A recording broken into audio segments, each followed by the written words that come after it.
For Rajasthani curry, we need 2 cups of curd, sour curd. I have set this curd in my home by myself. I'll whisk this curd in a big vessel using this kind of whisker.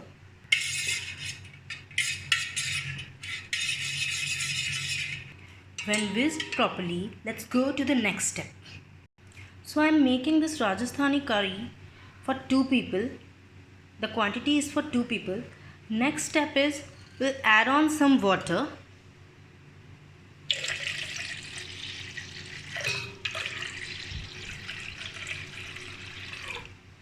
And give it a nice mix.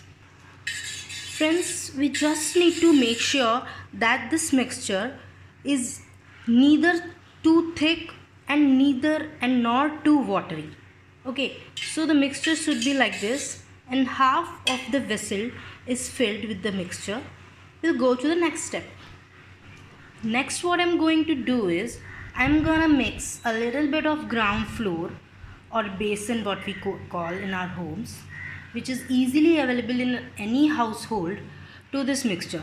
So friends, I have taken 2 cups of sour curd or any kind of curd, and I'm mixing 1 cup of ground flour to it. I'll pour the ground flour over it, and I'll make sure to mix it in a way that there are no lumps formed. I'll mix it nicely, dissolving all the lumps in here. It will take a while, just like 3 to 4 minutes.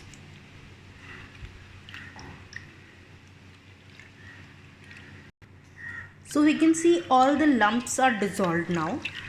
What we'll do next is we'll put some spices into it. We'll put a spoon of red chili powder. Look at this. Next we'll put a spoon of turmeric powder. See, the turmeric powder. So friends, you can use the turmeric powder or the red chili powder according to your taste, like how you and your family likes it. You can make it 1 teaspoon, half teaspoon. Rather, I like my curry to be a little light in color and light in taste as well. I don't prefer spicy things. So yeah, you can go your way. Next we'll do is add some salt. So I have added salt as per taste. Next what we'll do is we'll put this vessel for a boil. So the color you see now, the color will be more pretty and nicer. If you don't like doing it with your hands, you can use this whisker or any other spoon. So I'll put it on flame, like high flame, but you need to keep stirring it because it can stick to the bottom of the vessel. So as you can see friends, I have kept it on a high flame, and I'll keep stirring it so that it doesn't stick to the bottoms until it gets to a boil. So friends, mostly this is a recipe prepared in North India. Though it's a Rajasthani dish, it's also called a Gujarati dish. But if you mix sugar to it, it becomes a Gujarati dish. So friends, as you can see, our curry has almost come to a boil. Next we'll do is we'll just minimize the flame and we'll prepare tadka for the curry. For preparing tadka for the curry, I have taken a tadka pan. What I'll do is I'll put some amount of ghee onto it. I usually prefer it with ghee. Ghee or butter, anything is fine. Ghee usually tastes better. Heat it. The ghee is piping hot now. We'll put some mustard seeds. Let them crackle. Some cumin seeds, half a teaspoon.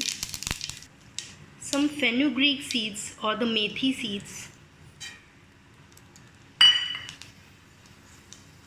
Now we'll add 1 finely chopped green chili and let it cook for around 30 seconds. We'll now add the tadka to our curry, like this. and we'll give it a stir. Next what I'll do is I'll just add finely chopped coriander leaves.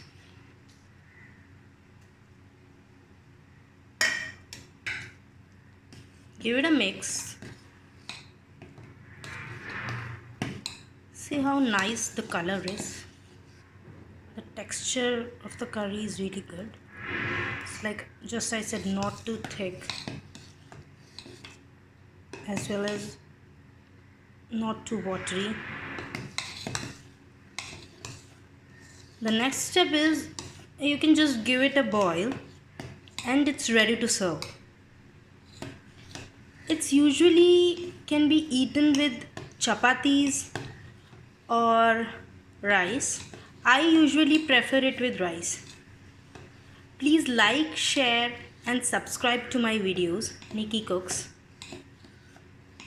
And please add any comments if you have any questions. Thank you. Good day.